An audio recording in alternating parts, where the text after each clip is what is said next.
Assalamualaikum warahmatullahi wabarakatuh. Apa kabar teman-teman? Kok kayaknya kurang semangat nih. Apa kabar? Angkat tangan kalau mahasiswa. Wah, oke, ramai sekali nih. Angkat tangan kalau dosen. Waduh. Ada yang dosen dan mahasiswa? Angkat tangan kalau rektor. Wah, hebat sekali. Oke, terima kasih. Bapak-bapak, ibu-ibu, terima kasih untuk kesempatan mempresentasikan arahan kebijakan Kemendikbud episode kedua. Episode kedua yaitu Kampus Merdeka. Merdeka Belajar, episode kedua Kampus Merdeka. Bapak-bapak, ibu-ibu ingat episode 1 yang mana?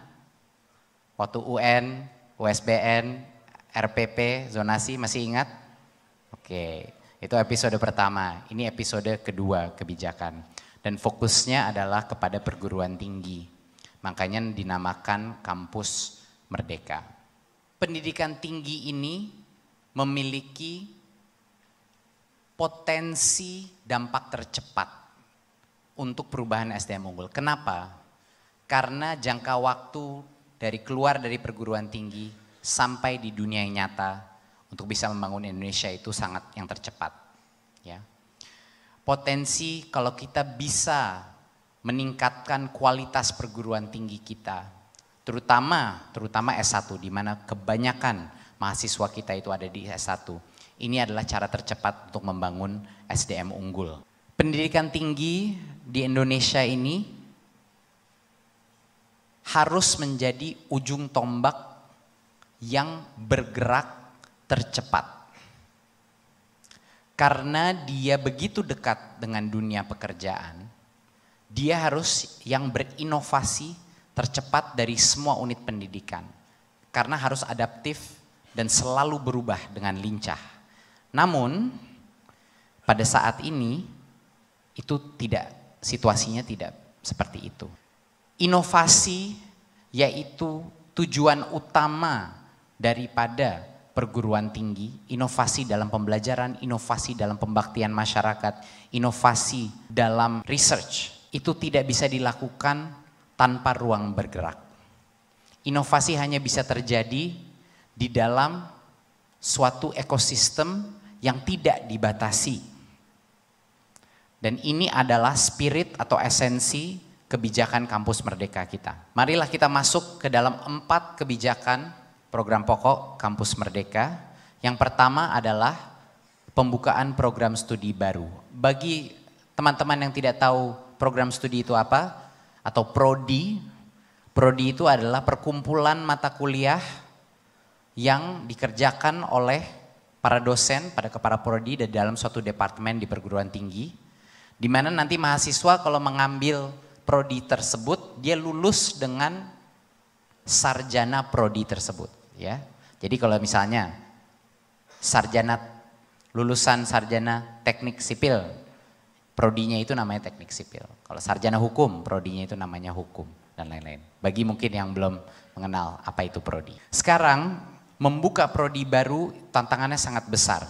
Perguruan tinggi ditantang untuk menjawab semua kebutuhan industri, kebutuhan negara dan lain-lain. Tapi pada saat dia ingin berinovasi, menciptakan mata kurikulum baru dan prodi baru, jumlah proses untuk mendapatkan izin tersebut dari kementerian itu sangat berat. Kriterianya juga sangat berat. Tapi mereka ditantang untuk menjawab kebutuhan industri yang selalu berubah. Nah, ini menjadi suatu tantangan yang sangat besar bagi perguruan tinggi. Kedua, sekarang banyak sekali kurikulum dari prodi-prodi di universitas kita. Sifatnya itu sangat teoritis. Sangat teoritis.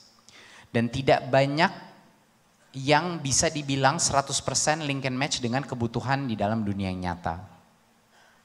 Dan yang ketiga adalah banyak prodi yang kurikulumnya, bahan kontennya, materinya itu belum bisa bersaing di panggung dunia.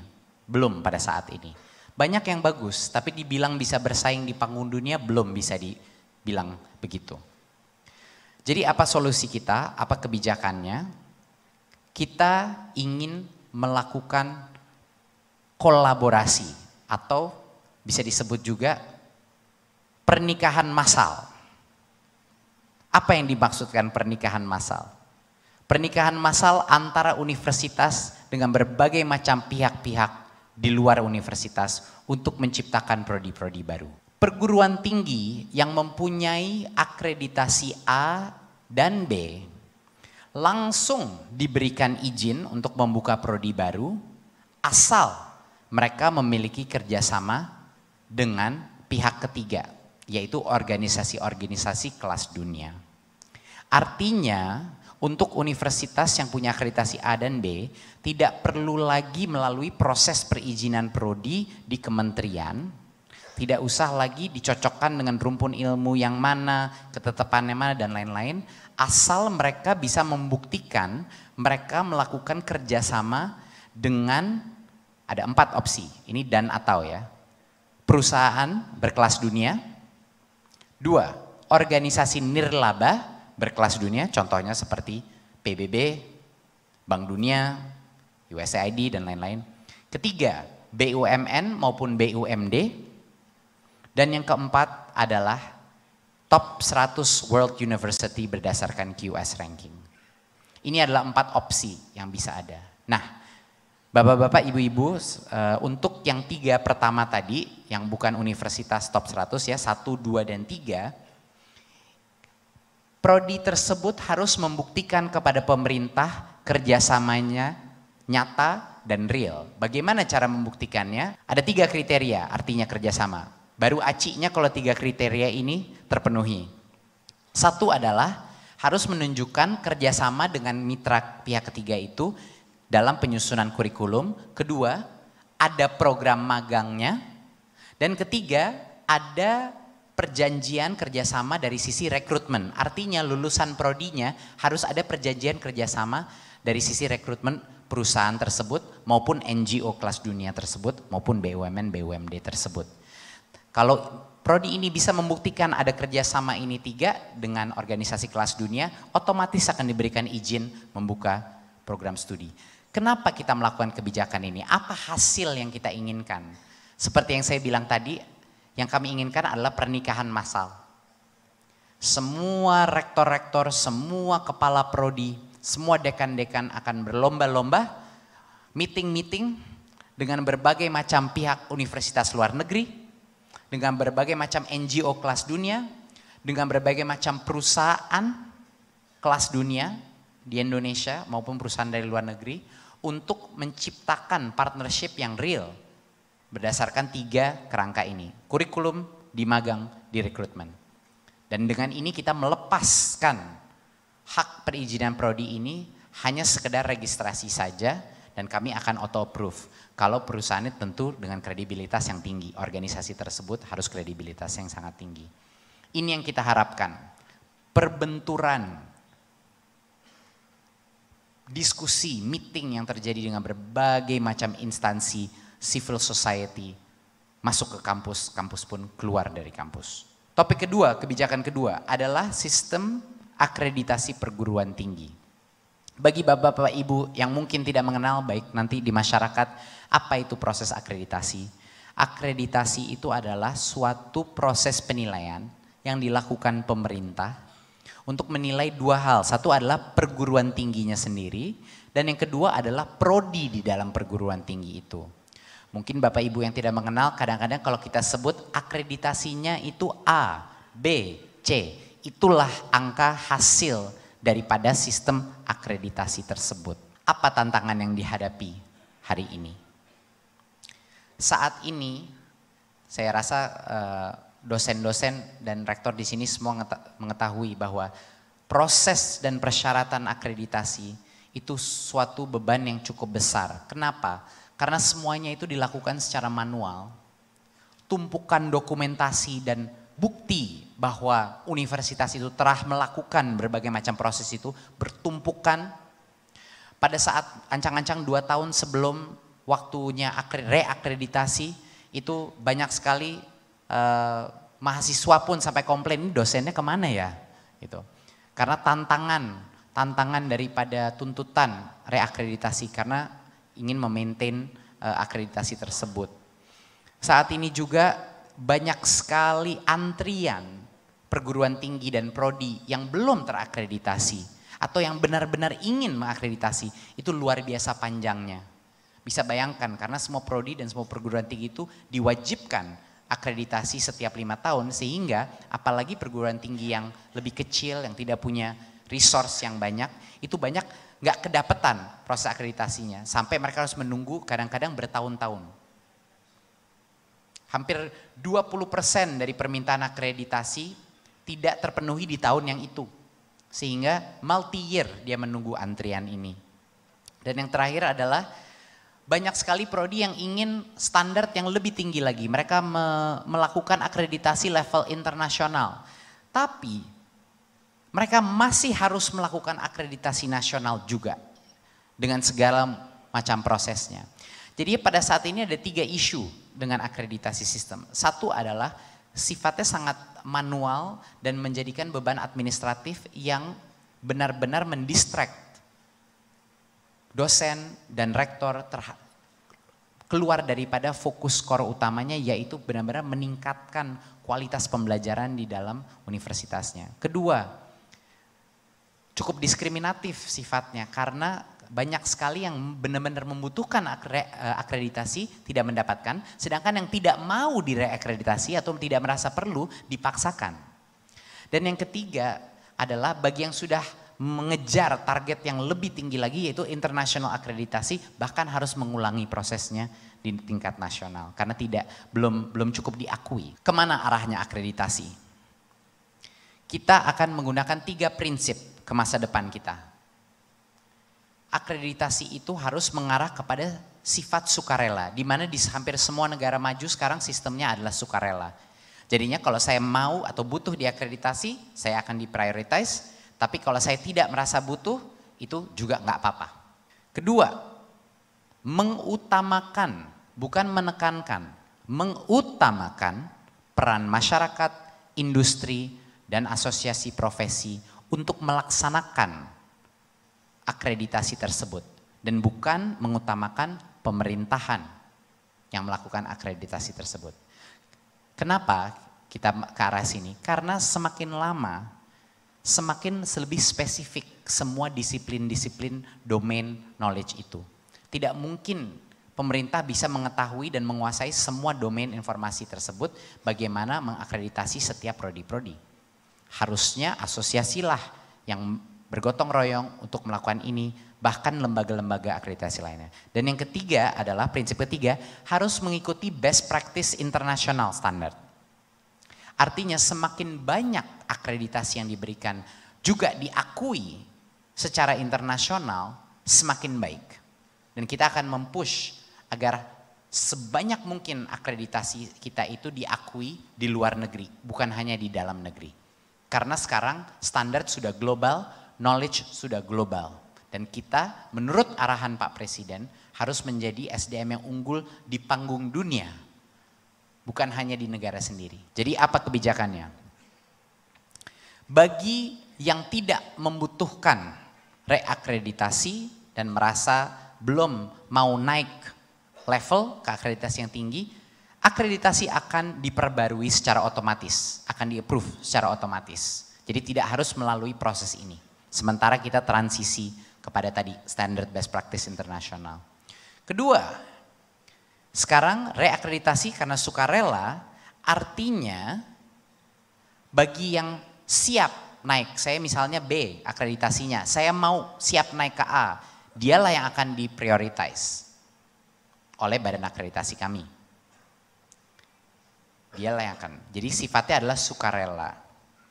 Dan yang terakhir adalah bagi misalnya prodi-prodi yang mendapatkan akreditasi internasional, di mana daftar menu itu akan kita share, dia akan secara otomatis mendapatkan akreditasi A dari pemerintah.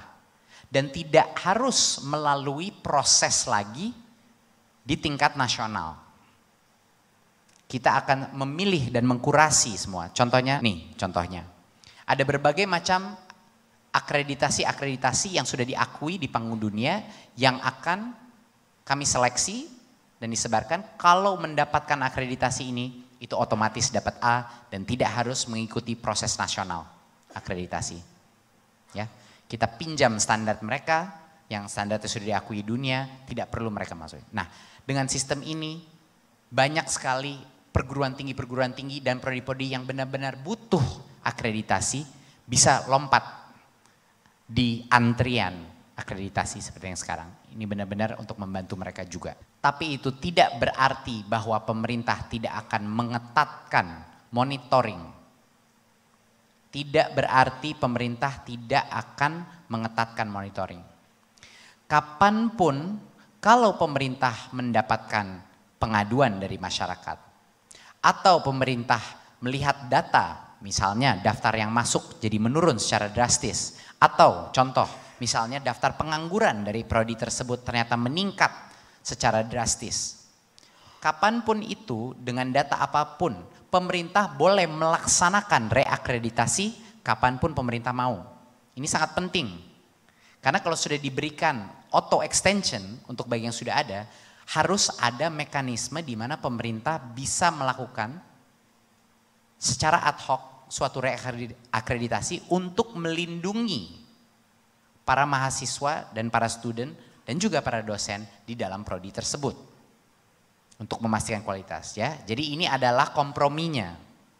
Kalau memang bagi yang tidak membutuhkan reakreditasi atau kepengen di situ saja otomatis di-extend, tapi pemerintah berhak melakukan reakreditasi kalau ada dugaan penurunan kualitas. Kita maju ke topik ketiga, yaitu perguruan tinggi negeri. Perguruan tinggi negeri. Sedikit penjelasan bahwa sebenarnya ada 3 jenis status dari perguruan tinggi negeri di Indonesia. Status itu menentukan tingkat otonomi perguruan tinggi tersebut. Ini hanya untuk negeri ya, ini bukan swasta. Yang paling tidak otonomi, yang paling seperti bagian dari kementerian saja, itu namanya perguruan tinggi Satker, Satuan Kerja. Ini benar-benar seperti departemen di dalam suatu kementerian. Format kedua adalah BLU, perguruan PTN BLU atau perguruan tinggi negeri Badan Layanan Umum. Di mana lebih ada otonomi, lebih ada kebebasan, kemandirian, tapi tidak full seperti contohnya swasta. Karena itu masih berstatus bagian dari pemerintahan. Yang paling otonomi, yang paling merdeka statusnya adalah yang namanya PTNBH, Perguruan Tinggi Negeri Badan Hukum. PTNBH ini berfungsi seperti hampir seperti swasta walaupun didanai oleh pemerintah. Tapi dia mendapatkan berbagai macam hak yang sama seperti swasta dan otonomi. Karena tadi tuntutan masa kini adalah untuk semua perguruan tinggi bisa bergerak dengan cara yang cepat. Kita ingin memastikan bahwa sebanyak mungkin perguruan tinggi bisa mencapai status PTNBH agar semuanya bisa compete di panggung dunia. Ini adalah beberapa contoh-contoh benefit yang dinikmati oleh PTNBH yang tidak dinikmati Satker dan BLU lainnya. Saat ini di Indonesia PTNBH itu baru 11 universitas. Hanya 11 universitas yang mempunyai status PTNBH, perusahaan perguruan tinggi negeri. Sisanya adalah BLU dan Satker. Ya. Contoh, Satker itu tidak ada fleksibilitas bermitra dengan industri. Melakukan berbagai macam commercial project dengan industri sangat sulit. Kedua, semua pengaturan keuangannya dan spendingnya itu harus sangat detail per lini dan dia tidak bisa melakukan perubahan secara cepat. Sulit sekali bagi Satker dan Satker itu untuk misalnya meng-hire misalnya dosen non-PNS. Dan Satker dan BLU itu tidak diberikan kepemilikan terhadap aset-aset dia sendiri. Sehingga tidak bisa dimanfaatkan. Contohnya untuk mengambil pinjaman. Contohnya untuk memanfaatkan aset-aset dia. Ketiga adalah keluasan untuk mengembangkan fasilitas akademik dan non-akademik. Ya. Jadi berbagai macam hal kita menuntut kecepatan yang sangat tinggi, tapi kita tidak memperbolehkan dia mendapat status di mana dia bisa meningkatkan kualitasnya sendiri. Gitu. Jadi ini merupakan hal, apa yang kebijakan kita, next. Kebijakan kita simple, yang tadinya persyaratannya itu sangat kuat dan rigid, kita malah akan secara drastis mempermudah syarat untuk menjadi PTNBH. Untuk seluruh perguruan tinggi negeri. Bukan hanya itu, akan dibantu menjadi PTNBH. Dan poin yang sangat penting di Kementerian Pendidikan dan Kebudayaan, bagi yang mau berubah menjadi PTNBH, ini jangan lupa ini bukan pemaksaan. Kalau memang tidak mau menjadi PTNBH silahkan, nggak ada paksaan. Ini hanya yang mau saja. Tapi kami komit dari Kementerian Pendidikan dan Kebudayaan bahwa bagi yang berubah menjadi PTNBH tidak ada penurunan atau pengurangan subsidi dari pemerintah. Itu hal yang sangat penting untuk diketahui bahwa tidak ada kerugiannya dari sisi finansial, dari sisi pertolongan pemerintah pada saat pindah menjadi PTNBH. Sekarang kita ke bagian favorit saya dan menurut saya ini dari semua kebijakannya yang paling penting. Karena dampaknya untuk negara kita saya rasa bisa terasa secara cepat dan secara real dan secara masif. Ini adalah hak belajar 3 semester di luar program studi. Hak mahasiswa. Oke. Bayangkan semua mahasiswa kita, S1 kita, itu suatu hari harus berenang ke suatu pulau di laut terbuka. Pada saat ini semua perenang-perenang kita itu hanya dilatih satu gaya saja. Gaya bebas misalnya. Satu gaya itu adalah prodinya dia. Satu prodi 100% dari semuanya di satu prodinya. Dan juga dia hanya dilatih di kolam renang. Kolam renang itu kampus. Saat ini semua mahasiswa kita hanya belajar satu disiplin, lalu dia latihan berenang yang nantinya harus di laut, cuman di kolam renang yang aman. Yang ada berbagai macam alat-alat keamanan, nggak ada ombak, nggak ada arus, nggak ada cuaca. Jadi bagaimana pada saat dia nanti nyebur di laut terbuka, dia bisa survive. Kita ingin merubah program S1 itu adalah untuk dia belajar berbagai macam gaya berenang. Dia belajar gaya katak, dia belajar cara ngapung, dia belajar berbagai macam ilmu berenang. Dan jangan cuman berenang di kolam renang, karena kondisi laut itu sangat bervariatif. Sehingga kenapa nggak kita juga sekali-sekali melatih dia di dalam laut yang bebas. Di mana banyak sekali variability, banyak sekali kondisi untuk melatih kemampuan adaptif dia. Inilah sebenarnya tujuan dari 3 semester di luar prodi ini. Untuk merubah kepada sistem S1 yang bisa benar-benar mempersiapkan mahasiswa kita untuk berenang di laut terbuka, yaitu dunia yang nyata. Next. Mana sih profesi zaman sekarang yang yang hanya menggunakan satu rumpun ilmu saja? Apa profesi zaman sekarang yang hanya menggunakan satu rumpun ilmu? Hampir tidak ada. Semua profesi di dunia yang nyata itu membutuhkan kombinasi dari beberapa disiplin ilmu. Contoh, bagaimana kita mau menjadi insinyur yang baik kalau kita tidak hanya mengerti ilmu teknik, tapi juga ilmu desain. Bagaimana orang akan menggunakan produknya dia, mesinnya dia, dan lain-lain. Bagaimana menjadi pengacara corporate lawyer yang baik kalau kita cuma mengerti hukum, tapi tidak mengerti financial literacy, yaitu akuntansi, corporate financial literacy. Bagaimana menjadi sutradara yang baik kalau kita jago bikin film, tapi nggak bisa memasarkannya ke berbagai macam pendanaan, sumber pendanaan, produser, memasarkannya lewat channel online, digital, OTT, TV, dan lain-lain. Bagaimana mau menjadi arsitek yang baik kalau kita tidak mengenal behavioral psychology, yaitu sosiologi, cara orang berpikir, cara para komunitas hidup, dan lain-lain.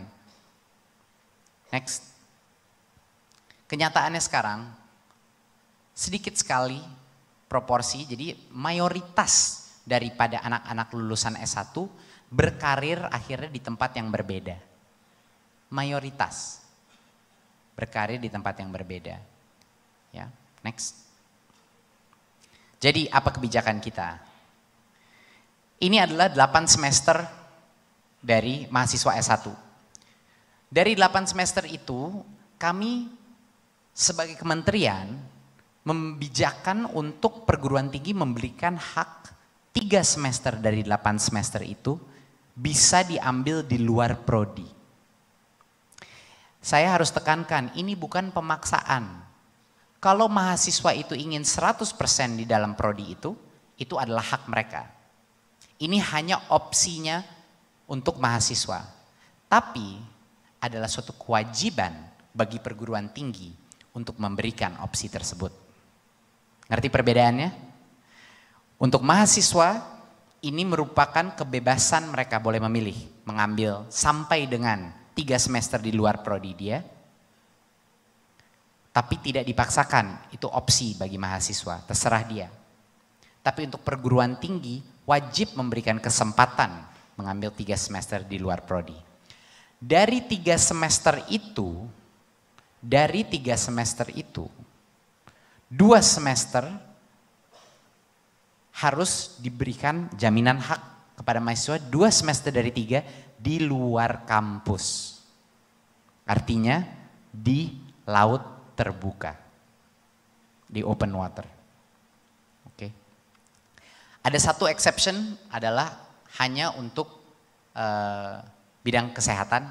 Semua bidang-bidang kesehatan, mohon maaf tidak termasuk dalam ini, tapi untuk semua prodi lainnya ketentuan ini berlaku. Apa aja sih contoh-contoh kegiatan yang bisa dilakukan? Kementerian beserta dengan rektor dua-duanya boleh melampu hijaukan atau meng-approve suatu program di luar kampus. Ya, dua-duanya kementerian dan rektor berhak meng-approve program-program di luar kampus. Contohnya seperti apa? Magang, praktek kerja. Bisa mengajar di salah satu sekolah di daerah terpencil. Melakukan research, membantu dosen melakukan project research. Atau bahkan membantu mahasiswa S2, S3, misalnya S3 melakukan PhD-nya, bisa juga penelitian. Mahasiswa itu bisa bekerja sama dengan dosen untuk menciptakan salah satu kurikulumnya sendiri, suatu project independent study. Mereka bisa berkontribusi di desa selama 1 semester bahkan 1 tahun untuk melakukan project desa. Tukar belajar antara universitas dan mancanegara. 1 semester abroad, 1 tahun abroad, bisa. Entrepreneurship.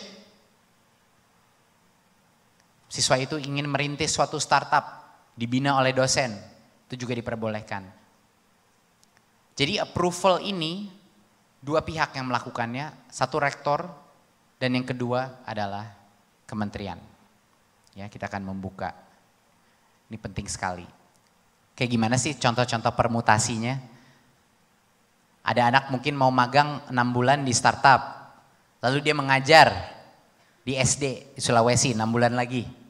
Lalu dia ingin melakukan research berdasarkan experience dia mengajar dengan satu dosen favoritnya dia. Ada anak mau magang di bank, lalu dia melakukan pertukaran pelajaran di universitas di Singapura yang khusus mengenai banking atau finance. Ada anak dia melakukan pertukaran pelajar di Australia, di situ dia jatuh cinta dengan teknologi. Akhirnya dia kembali 6 bulan berikutnya dia menggunakan merintis suatu startup fintech, tapi kurang sukses startupnya, akhirnya dia kerja mau magang di salah satu startup fintech untuk belajar dulu sebelum mungkin melanjutkan entrepreneurship-nya dia. Ada berbagai macam permutasi yang bisa dilakukan dan ini nggak semuanya harus nyambung ya, dia bisa bolak-balik. 1 semester di kampus lagi dan itu terserah rektor bagaimana mengaturnya. Itu adalah prerogatif rektor bagaimana mengaturnya. Jadi, kita ingin menciptakan dunia baru di mana yang namanya S1 itu adalah hasil dari gotong royong seluruh aspek dari masyarakat. Bukan hanya perguruan tinggi yang sekarang bertanggung jawab atas pendidikan anak-anak mahasiswa kita. Perusahaan harus berlomba-lomba melakukan joint curriculum, joint recruitment dengan universitas.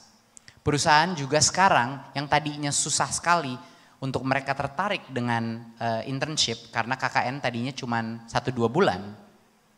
Sekarang dengan adanya 6 bulan bahkan bisa sampai 1 tahun, tiba-tiba hampir semua industri yang saya berbicara mengenai policy ini langsung melek. Dan mereka ingin membuka untuk memasukkan anak-anak terbaik ke dalam program-program manajemen trainee mereka dan lain-lain. Organisasi nirlaba kelas dunia yang punya misi-misi sosial, misi-misi SDG yang terpenting bisa meluncurkan berbagai macam magang dan juga proyek-proyek di dalam universitas. Perguruan tinggi kelas dunia pun harus berpartisipasi, harus ada perkawinan massal antara QS Top 100 dengan universitas kita. Karena exchange program ke luar negeri dan exchange program di antara kampus-kampus Indonesia itu harus terjadi untuk mencapai hak mahasiswa itu. Saya yakin setelah keluar dari presentasi ini, begitu banyaknya rektor bakal harus ngumpul-ngumpul sama rektor lain. Untuk langsung melakukan berbagai macam deal making untuk exchange program. Nah, inilah yang akan memecahkan silo-silo di dalam perguruan tinggi kita sekarang. Dan akhirnya memecahkan paradigma bahwa pendidikan itu hanya tanggung jawabnya unit pendidikan, yaitu perguruan tinggi. Karena itu salah, ini tanggung jawab kita semua sebagai masyarakat. Dan inilah pembebasan SKS ini adalah suatu kebijakan yang akan memaksakan perbauran itu. Yang akan memaksakan berbagai macam elemen masyarakat berkontribusi terhadap pendidikan mahasiswa Indonesia. Next. Saya ingin menunjukkan sedikit video. Ini adalah suatu KKN, hasil KKN, program KKN UGM di tahun 2018 di Papua. Silakan.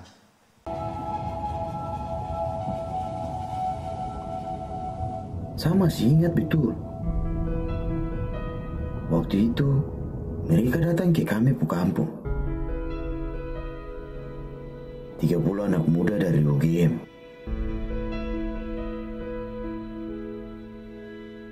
Datang bagi pengetahuan baru untuk semua di sini.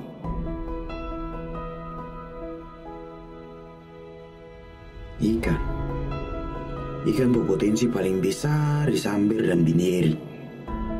Selama ini kami bawa ikan dari kampung ke pasar supaya dapat rupiah.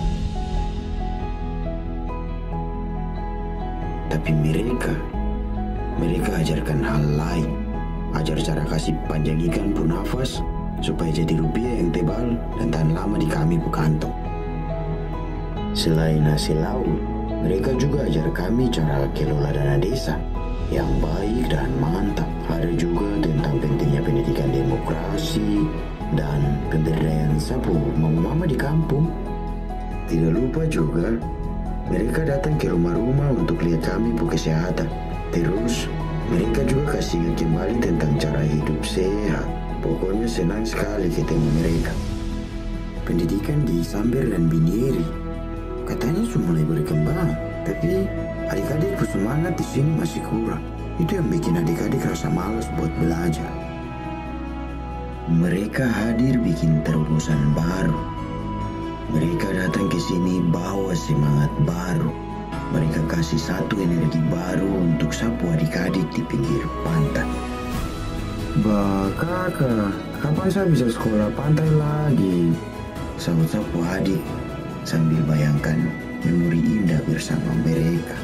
Dan satu hal yang paling penting, mereka bantu sadarkan kembali mata ini tentang potensi alam Sambir dan Binieri.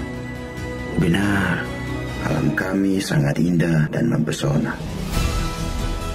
Bibir pantai yang begitu manis Mereka hias dengan beberapa meja, kursi, dan ayunan. Mereka ambil sendiri dari hutan. Mereka tarik satu dermaga dari tengah laut menuju bibir pantai,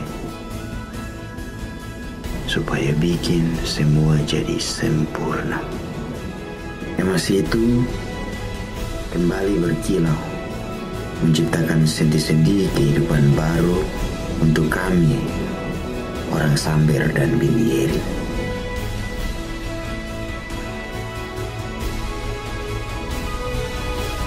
Kasumasa, itu yang keluar dari mereka po bibir ketika menutup perjumpaan yang paling berarti ini. Sebatang emas berhasil mereka poles kembali, dan sekarang Samber dan Binieri menjadi bersinar dan penuh harapan. Kasumasa kakak, kasumasa.